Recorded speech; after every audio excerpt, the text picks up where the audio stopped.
In August 1944, in Bavaria, Clemens discovers that his wife is pregnant minutes before boarding the train that will take the German soldiers to fight in the war.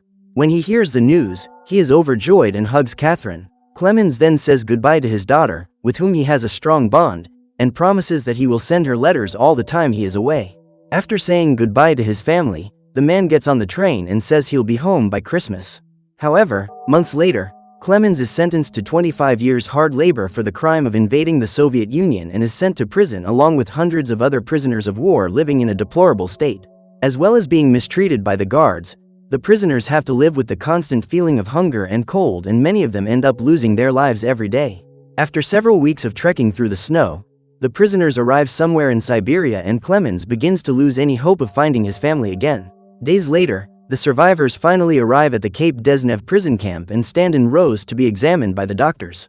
The group is then taken to the shower room and, after cleaning up, the men have their hair and beards shaved off. That same day, they are forced to start working in the coal mines and, while her husband is living the worst days of his life, Catherine tries to find out where he is. A few months after Clemens went off to war, his wife stopped hearing from him, but even after the birth of their second child, she kept alive the hope of seeing him again. Every week, Catherine goes to the post office expecting to receive a new letter and is frustrated when she finds out that Clemens hasn't contacted her yet. 2 years later, during an excavation, Clemens sees one of his co-workers being buried and immediately rushes to help him up. However, after removing the stones from Danhorn, the man realizes that his friend hasn't survived and takes pity on him. That day, Clemens gets the chance to leave the mines to work as a mechanic, and Sergeant Kamenev is surprised by his skills. At dusk, when he sees the guards distractedly talking to each other, Clemens sees an opportunity to escape from that terrible place and hitches a ride on a conveyor belt to reach the tracks. After getting on a trolley, the prisoner hides and makes his way along the railroad until he is caught by one of the guards, who warns the others about the escape attempt. As punishment, the fugitive spends the whole night trapped in a ditch soaking up the rain and, the next day, is sent back to work. When he enters the mine, Clemens comes across a corridor and tries to cross it, but ends up being hit by his own colleagues, who are following the orders given by the soldiers. After suffering a collective attack, the man is visited by Dr. Stauffer, who takes him to the infirmary. Once there, Clemens is given some medication, but he soon begins to run a high fever and the doctor begins to suspect that he is showing symptoms of a serious illness. Fearful that he wouldn't survive without being able to inform his family about what had happened, the patient asks for help to send a letter to his wife, but Stauffer says that the letter will never reach its destination. So Clemens decides to ask for help to escape the place and return home, but the doctor tells him that he needs to prepare in advance if he wants his plan to succeed.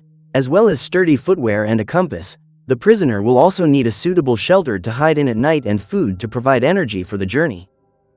Moved by the man's suffering, Stauffer decides to help him and asks Clemens to sneak into his office in the middle of the night. When he gets there, the prisoner is given a map of the surrounding area and discovers that he will have to wait until next winter to try to escape, as the rivers must be frozen in order for him to cross. Suddenly, Stauffer hears some knocks on the door and orders Clemens to hide in the bathroom. Then Kamenev appears and the doctor realizes that he is onto something. Then, as soon as the lieutenant leaves, Stauffer takes off his coat and hands his boots to the prisoner. Instead of waiting for winter to arrive, Clemens discovers that he will have to flee that night, otherwise he may not get another chance. According to Stauffer, there are some supplies hidden on the hill where the train passes. For the past few months, the doctor has been planning his own escape, as he is being held there against his will. However, due to the fear of being discovered and the cancer he discovered 2 months ago, he never had the courage to try to escape, so he decided to pass on his plan to Clemens. Before saying goodbye, Stauffer hands his friend a loaded gun and advises him to use it only if necessary. He then takes a box with his old address and asks Clemens to deliver it to his wife in Magdeburg, saying that Stauffer perished last winter. After promising to deliver the message to the doctor's wife, Clemens flees the infirmary and braves a snowstorm to get the supplies that Stauffer left in the safe house before he left. At dawn, Kamenev goes to the doctor's room to question him about the disappearance of the German prisoner and discovers that the man has put an end to everything. By now, Clemens is several kilometers away and continues to head west, as his friend instructed. Suddenly, the man realizes that he is being chased by a pack of hounds accompanied by a soldier and tries to escape. During his escape, he leaves his backpack behind and runs until he can't stand it any longer. A few minutes later, Clemens ends up falling in despair when he sees the dogs approaching, but soon realizes that it was just a mirage. At dusk, the man is still walking aimlessly when he spots some footprints in the snow and realizes that he is walking in circles. Just then, the sky lights up with an aurora borealis and Clemens gathers his strength to continue his journey. A few days later, his entire food supply runs out and he starts praying to God for help to get home. After walking for a few more kilometers, the fugitive faints and, when he wakes up, he comes across a seal. Immediately, Clemens draws his gun and starts shooting, but the animal manages to escape and jumps back into the ocean. During the chase, the man sinks his foot into the icy water and begins to feel severe pain. Suddenly, he spots another seal trying to escape and, this time, he manages to land the shot. After eliminating the animal, Clemens uses its fat to warm his frozen foot and has a chance to feed himself before setting off on his journey. With each passing day, the German prisoner's hopes of seeing his family diminish, but when he spots a dry bush in the middle of nowhere, Clemens feels that he is close to achieving his goal. Meanwhile, Kamenev sends out several search teams within a 500-kilometer radius to try to capture the fugitive back, but no one manages to find him. 2 months after Clemens' departure, the lieutenant begins to believe that he lost his life during the escape and was buried in the snow. However, the truth is that he is still alive and has learned to survive in the snowy desert. One night, while resting by a fire, the prisoner comes across 2 other men who claim to be hunters and gold diggers. Noticing that they are facing a German, the pair decide to take him to their shelter, as they know that a snowstorm is approaching. However, Clemens becomes suspicious of the invitation and decides to go the other way. When dawn breaks, he realizes what a big mistake he has made, as he is caught in the storm and faints after being hit by a tree that has been blown down by the wind. Minutes later, Semyon shows up to rescue him and then Clemens realizes that he's not a threat. Although he agrees to follow the Siberian hunters to the shelter, he decides not to reveal his real name in an attempt to hide the fact that he is an escaped prisoner. Months later, when spring arrives, Clemens still hasn't made it to Germany and asks Anastas to take him by ferry to his country. While sailing, the trio come across a waterfall and try to row against the tide, but in the middle of the journey, Semyon falls into the water and is swept away by the current. While trying to get back to the ferry, the man hits his head on a rock and faints, so Clemens jumps into the river to save him and helps him to safety on the bank. Without worrying about his friends, Anastas heads calmly towards the shelter and is surprised when his companions arrive, as he thought they had drowned. Furious at having been abandoned by his partner, Semyon decides to make amends and, after knocking out Clemens with a shotgun butt, he shoots Anastas. When he wakes up, the German sees the body of one of his teammates on the ground and questions Semyon about why he eliminated him. At this point, the hunter claims that Anastas was trying to steal his gold and that's why he didn't mind when he fell into the water. So Semyon had no choice but to eliminate the traitor, because if he didn't, Anastas would surely betray them sooner or later. Months later, when winter arrives, Clemens continues on his mission to return home, but after walking for several days in the snow, Semyon reveals that he is about to give up because he can't walk anymore. In an attempt to convince him to move on, the German offers to carry his partner's bag, but ends up being attacked because Semyon is paranoid that the man is trying to steal his gold.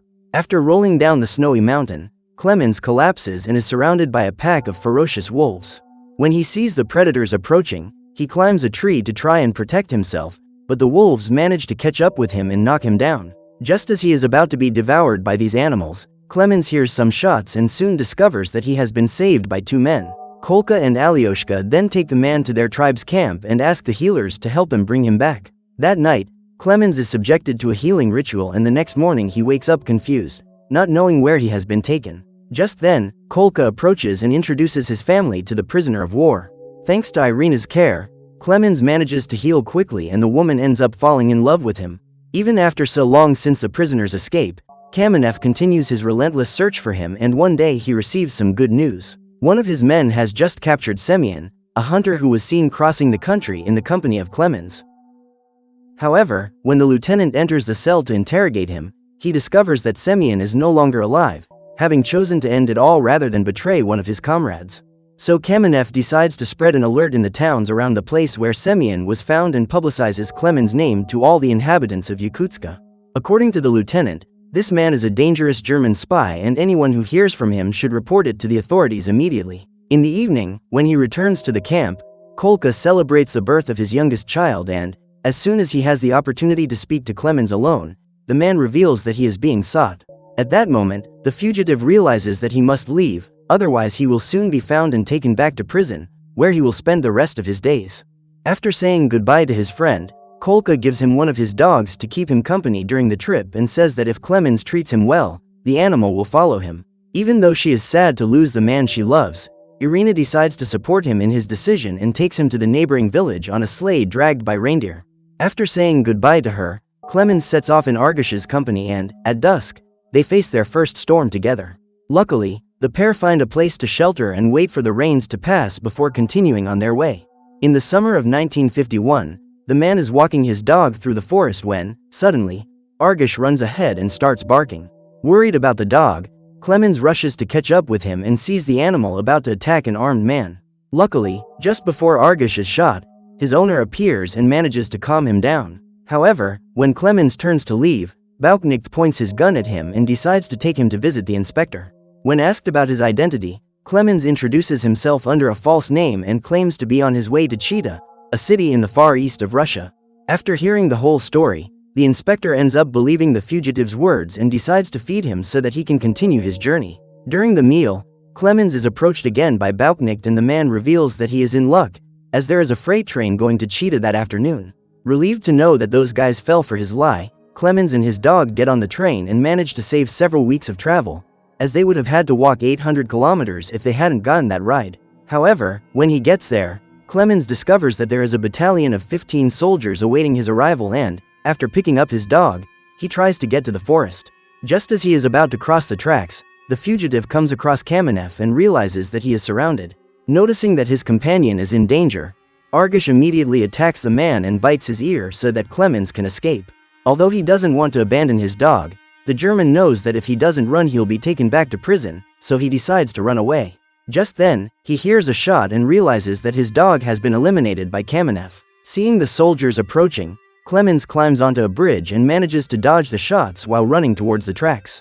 When he is about to be shot, the man jumps onto a moving train and stays low so that the soldiers can't hit him. Although he managed to escape, Clemens suffers for not being able to save his dog. While dealing with his grief, the German continues his mission and faces another lonely winter away from his family. Even after so many years away from her father, Lisa, now a teenager, still suffers from his absence, but keeps alive the hope of meeting him again one day. During a long journey, a truck driver notices that one of the wheels of his vehicle is punctured and decides to stop in the middle of the desert to fix it.